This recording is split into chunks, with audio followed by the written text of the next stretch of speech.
Hello students, तो इस video में हम सीखेंगे किसी भी एक इक्वेशन को एलिमिनेशन मेथड यानी कि विलोपन विधि से हल करना। तो यदि आप हिंदी मीडियम के स्टूडेंट हैं या फिर इंग्लिश मीडियम के स्टूडेंट हैं, दोनों के लिए ही आपको ये वीडियो जो है इंपॉर्टेंट होने वाली है, क्योंकि हमारे पास जो है ना सिर्फ इक्वेशन ही तो अलग आएगी, तरीका तो सारा वही रहेगा। तो चाहे आप इंग्लिश में हो तो एलिमिनेशन मेथड बोलोगे, हिंदी में हो तो विलोपन विधि बोलोगे, लेकिन तरीका तो सेम ही है, करेंगे तो सेम ही। तो हमारे पास में इक्वेशन है 3x + 4y = 10।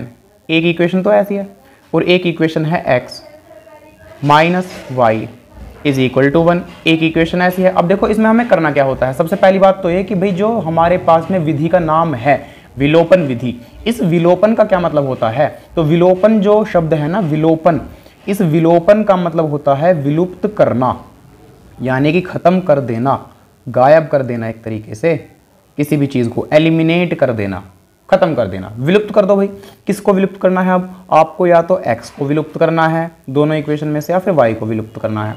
विलुप्त करना है मैथमेटिकली, गणित के नियम के अनुसार, मैथमेटिक्स के अनुसार ही हमें इसको विलुप्त करना होता है। तो कैसे करेंगे, देखो क्या तरीका है। आपके पास में है इक्वेशन फर्स्ट और इक्वेशन सेकेंड। तो आप क्या करोगे, आप जो है ना, देखो x का गुणा यहाँ पर क्या है, x के गुणांक में है 1, यहाँ पर x के गुणांक में क्या है, यहाँ पर है x के गुणांक में 3। तो एक काम कर लो, जो यहाँ पर x के गुणांक में है उसकी गुणा तो करो इक्वेशन सेकंड में, और जो यहाँ पर है उसकी गुणा कर लो इक्वेशन 1 में। देखो 1 में 1 की गुणा करेंगे तो यही रहेगा। तो हमारे पास में जो इक्वेशन आ जाएगी सीधी ऐसी ही आ जाएगी। लिखने का तरीका क्या है, या तो आप ऐसा लिखो कि इक्वेशन 2 में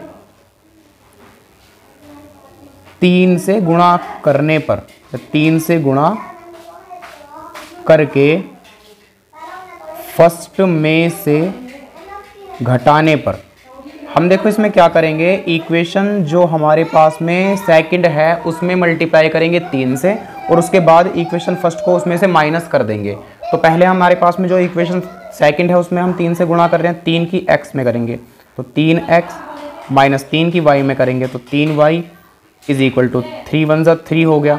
अब इक्वेशन फर्स्ट में से घटाएंगे, भाई या तो इक्वेशन फर्स्ट में से सेकंड को घटा दो या फिर सेकंड में से फर्स्ट को घटा दो, बात एक ही आएगी। तो मैं इस वाली में से इस वाली फर्स्ट वाली इक्वेशन को माइनस कर रहा हूँ, 3x + 4y, अभी तो हम ऐसे लिख लेंगे, = 10। अब देखो माइनस करना है जब आपको, तो आप इसको माइनस कर रहे हो, 3x में से 3x गया तो बची 0, माइनस का 3y, माइनस कर रहे हैं 4y को तो माइनस, और ये वाला भी माइनस ही हो जाएगा तो माइनस माइनस प्लस, माइनस का 7y बचा = 3 में से माइनस कर रहे हो 10 को, 3 में से माइनस करेंगे 10 को तो माइनस का 7 ही तो बचेगा, तो -7y = -7 आ गया। माइनस से माइनस कैंसिल, y = 7/7, 7 × 1 = 7, तो y की वैल्यू आ गई हमारे पास में 1। y की वैल्यू हमारे पास आ गई है। अब इस y की वैल्यू को, y के मान को आप इक्वेशन फर्स्ट में या इक्वेशन सेकंड में किसी में भी रख सकते हैं। तो हम ऐसा कर लेंगे, यहाँ पर करते हैं y का मान समीकरण किस में रखने पर, 2 में रख लेते हैं, जो आपको ज़्यादा इजी लगे उसमें रख लेते हैं। तो समीकरण 2 में रखने पर, क्वेश्चन को जितना ज़्यादा इजी हो उतना बनाने के लिए हम जो इक्वेशन छोटी दिखेगी उसी में इसका मान रखेंगे। तो x - y = 1, पहले इक्वेशन लिख ली ऐसी ही, फिर x माइनस y की वैल्यू आई है भाई हमारे पास में 1, तो 1 रख दिया = 1।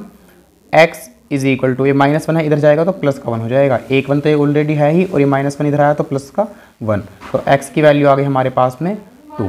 तो हमारे पास में x का और y का दोनों मान आ गए हैं। अब देखिए इसमें क्या है, x के और y के जो मान आए हैं ना, अगर आप किसी भी इक्वेशन में रखोगे तो उस इक्वेशन के लिए ये इसका हल हो जाएगा। ठीक है, तो ये थी हमारे पास में विलोपन विधि, एलिमिनेशन मेथड, किसी भी एक इक्वेशन को सोल्व करने के लिए। इस प्रकार से हम किसी भी इक्वेशन को सोल्व करके x और y के मान निकाल सकते हैं।